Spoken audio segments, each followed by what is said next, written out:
It's Mr. 808.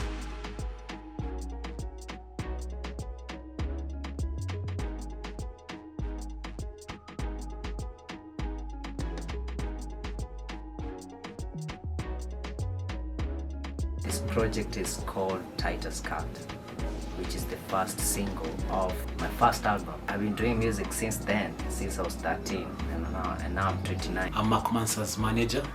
I've been a manager for the last 2 years, and Mak actually is the first artist I'm working with, and the reason being I really feel his vibe, and I also wanted to work with someone I know at a personal level. Okay, the entire concept, actually Mark approached me with an idea, and I was like, okay, from your idea we can actually build up something from it. And especially because when you listen to the song, you can feel that the song kind of tells you how the video should be. So I had the idea even as I was writing the song down, and we had those back and forths, we weighed even on other ideas, and then we polished up this one idea and that we settled on. Because my own idea was different. So as a visual director, I actually had to take his idea and now bring it to a visual storytelling. Also in the video, basically this guy sees a chick with a tight skirt and he kind of zooms. He just sees a fine chick and just zooms into another world. And he's just now in that world is just him and this chick. But there are also things that are happening around him. And eventually he comes back to where it all started with the chick. Maybe like, being like, yo, I'm here, talk to me. I was looking for someone who could give me a cinematic feeling, touch on the video. So I actually struggled finding someone that I could work with because I wasn't satisfied with people I had worked with before. Either their work ethic was not so good, or they were not as good as what I wanted. Or I felt they couldn't, or maybe they were good in something else, but what I wanted maybe was something different, which I felt I needed from someone else. And I asked a couple of people to work with me, but you know how people are again in this industry. So, but eventually I stumbled on Aboi. I met him through a friend. Someone mentioned him and said, oh, you know that cinematic touch you want? This is the only person I feel that can give it to you. I had not worked with Aboi before, but I had seen his work. He's so colorful, man. Anakala sa Congo wale itusapea.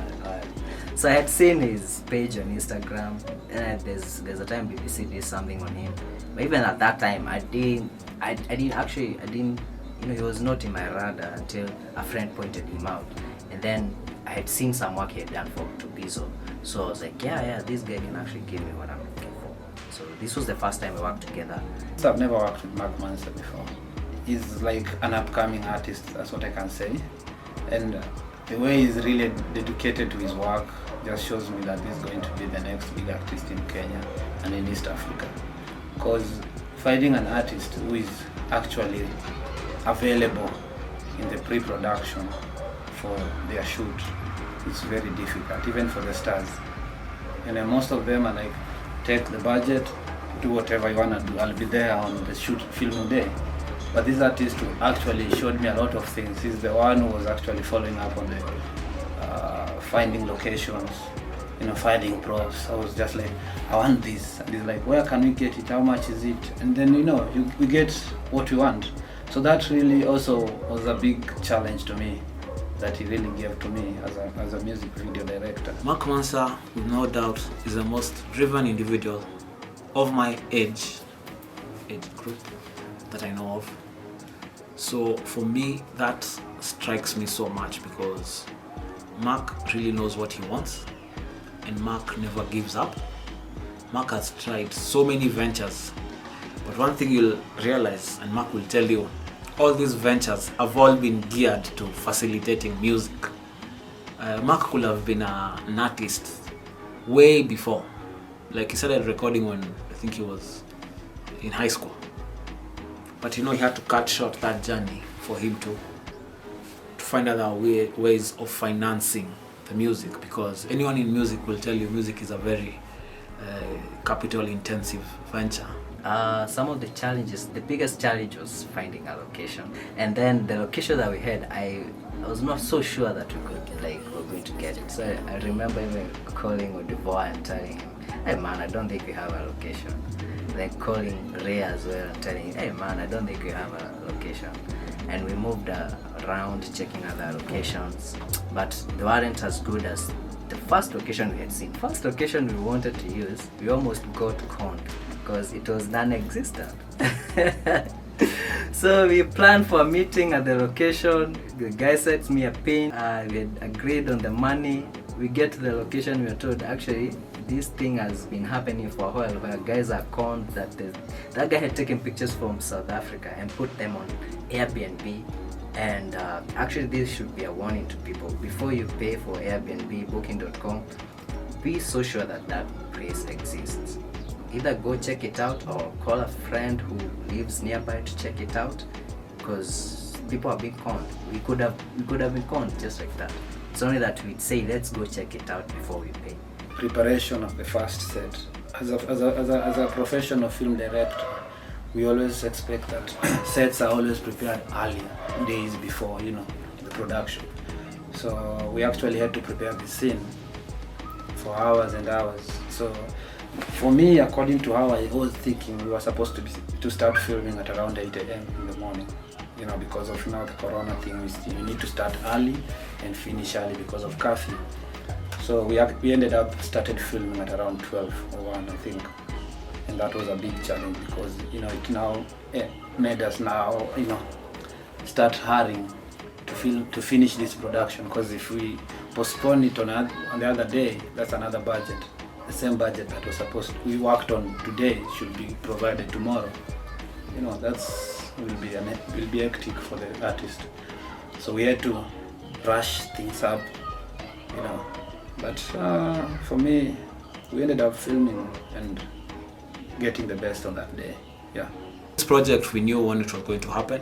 And some dates we had set. I think it was supposed to be first 26th of June.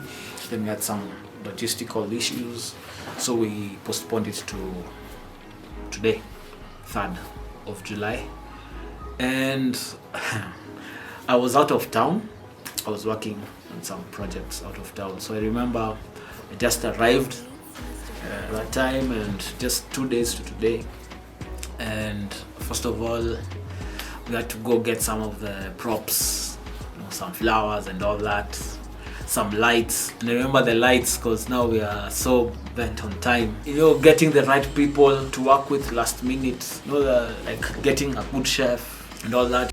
We had a big team, so najua kwa team venye watu kuwa tu manze, wengine wanajisikia sijui nini madem, so najua tu madem yani kwa mood poa, then mood imechange. That was actually we almost had a big challenge with one of the big scenes, but we handled it and we continued the shoot. I think that was the biggest challenge actually. I would say that was there. Basically kila mtu alikuwa tu na play role yake. Tulikuwa tu sawa. Alafu sasa hizi makafi jo, so unajua kuna kafi, so lazima hiyo ilikatisia juu sometimes video shoot overflow. Na mwezi sasa kuna curfew, sijui lazima mmalize mapema ndio waende home. So manze jo, nimewahi kuambia huko hivi tunakwanga sabotaged in so many ways. Yeah. Inaweza kaa kitu ndogo sana, but the number of lives being sabotaged in the name of protecting them is so many. It's even bigger than it's messing up. Juu hiyo ni busy pia. Unajua pale tukua busy tunafanya job. So but sasa uko na hii pressure ya curfew. Masala afike home safe. So obviously you don't have enough time to capture as much as you want. Yeah, just hoping that by the next shoot curfew work ni kwa imetolea. Yeah, so it was challenging that way, but I'm glad that we achieved a good thing. At the end of the day, ungeona it was worth it. The most favorite or interesting scene. Okay, for me, I think all those scenes were exciting because they keep the audience hooked up to the last bit of the song. Because what I always say to myself as a video director is that I don't like repeating scenes. don't wanna see the audience comes in and he sees the same thing the entire in the entire film. I want the audience to always find something new to keep them hooked up to the last day of the last second of that video. So everything that actually we filmed in that music video was they're all great. The most interesting scene I think ilikuwa kona ile hiyo scene ya bedroom. I think it was also the most challenging scene because we had a back and forth before because of the things that we needed to set up that bedroom. Manze hiyo bedroom haikuwa inakaa hivyo, ilikuwa empty, just hizo wallpaper nini kila kitu.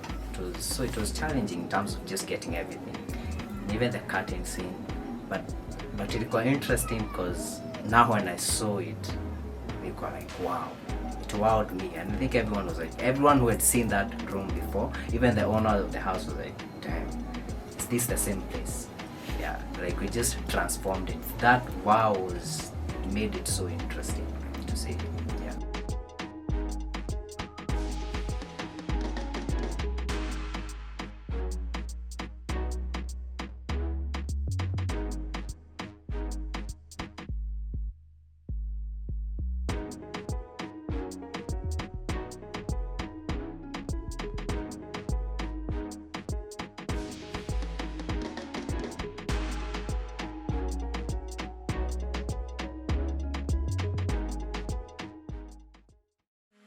The girl in the tightest skirt. Me want the girl in the tightest skirt. Girl there mama ni cheesy sha. Namtaka ye peke. Me want the girl in the tightest skirt. Me want the girl in the tightest skirt. Girl there mama ni cheesy sha. Namtaka ye peke. Everything about you elegance. Such a queen but you can't feel in my gun.